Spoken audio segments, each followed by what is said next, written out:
the craziest interrogation of a father who killed his entire family. Picture this, a seemingly happy family living in a beautiful Florida home. But behind closed doors, a father with a twisted belief system had a plan to keep his family together forever, even in death. That's right, Anthony Todt killed his wife, 3 kids, and even their beloved pet dog, all in the name of being reunited in the afterlife. It's a story that's rocked the nation and left us all asking, how could this happen? The details of this case are shocking and heartbreaking, but we can't look away. Join us as we uncover the gruesome details and try to make sense of the mind of a man who could do something so horrific. This is one true crime story you won't want to miss. The Todts were from a small town of Colchester, Connecticut, and although Anthony ran his practice there, the rest of the family mainly stayed in Florida. They would hop, skip, maybe even jump, but mostly fly from Celebration to Connecticut pretty regularly. Anthony ran a very successful physical therapy clinic in Colchester. He had many patients and had been running it for over a decade, and when it came to recommendations in eastern Connecticut, Mr. Todt would be top of the list. He was a big guy, literally and figuratively in the town, was funny, easygoing, and good at what he did. Anthony had been married to Megan for almost 20 years. They had been together since high school in Monteville, and Megan also had an interest in physical therapy with a master's from Sacred Heart University. Megan would homeschool their 3 children, the oldest at 13, 11-year-old Tyler, and 4-year-old Zoe, and their dog Breezy. So while Anthony worked in Colchester, he would fly to and from Florida over the weekend, spending time with the rest of the family who lived in Celebration, a Disney-designed town just outside the theme parks of Orlando. It's kind of like what you'd imagine a town built by a huge multinational corporation would look like, and they rented a house, 5 big ones a month, at 202 Reserve Place. So this is all kind of started around Thanksgiving 2019, just a few days before the Gobble Gobble Turkey Day. The family physical therapy they began calling patients see a poster outside the clinic. Anthony had a family emergency. His wife was sick down in Florida and he needed to go. He'd look after his wife down there and they'd reschedule appointments, no big deal. That consolation will reschedule turned over the course of quite a number of weeks into a full-on where'd he go. No patients were rescheduled. The next thing patients knew is that they were closing for the final 2 weeks of December, and after a time the phone just stopped ringing altogether, and the family of the Todts were having no more luck getting through to them than the patients. It turned out the Todts had sold the home in Colchester. Anthony, when in Connecticut, was staying with the family or in Airbnb hotels, but while that's where both the family of Megan and Tony lived, but now Tony and Megan were in Florida, not like he can just pop down. They didn't really know how they were last they'd heard they'd all down in Celebration, and communication with them was off. Neighbors in Celebration hadn't seen the Todts either, but they were unperturbed by this, and they thought maybe they were out of town from Celebration for Christmas, maybe spending it back home up the country. Around this time, a woman named Cindy, Megan's auntie, who she was very close with, kept trying to get in contact with Megan, Merry Christmas and all that. At the start, Megan would text back on, just gotta head out of town for a few days, going to St. Augustine, won't have our phones with us, so if don't hear from, don't worry. Then they started getting texts from Megan saying they were too sick to talk on the phone, which, hey, sick do you have to be to not be able to speak on the phone? But regardless, they were still planning on heading to St. Augustine. Later, Anthony texted Cindy saying they arrived up in northern Florida, but Megan had lost their phone and that they were going off grid. And that was last anyone heard from the Todts, and that was fine for a few days, until it wasn't just a few days, and people began to worry where they were. Phone wasn't ringing, texts weren't getting no response. No one had any information on where any of them were. This continued until December 29, 2019.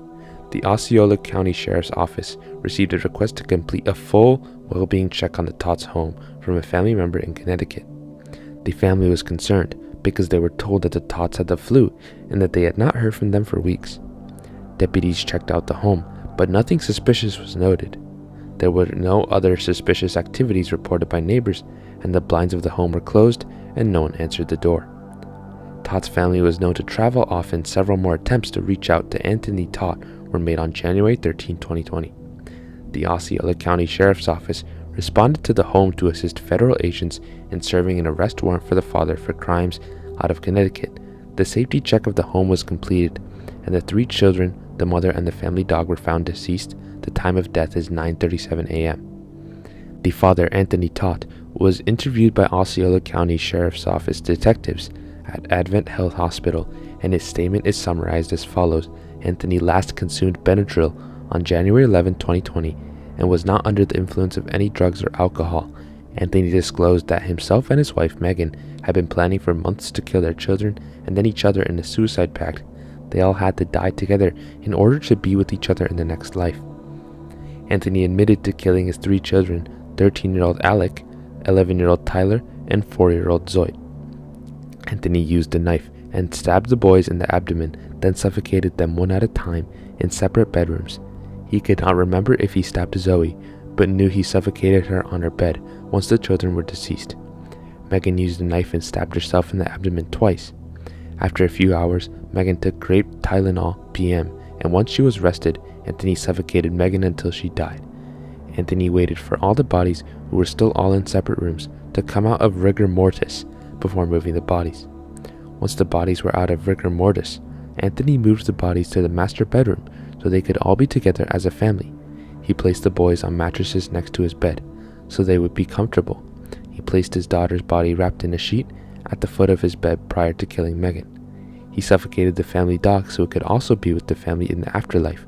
He placed the dog's body near the bed, near the boys on the ground.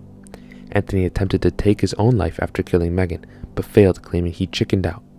Anthony could not remember exactly when he killed his children, but remembered watching college football the following day.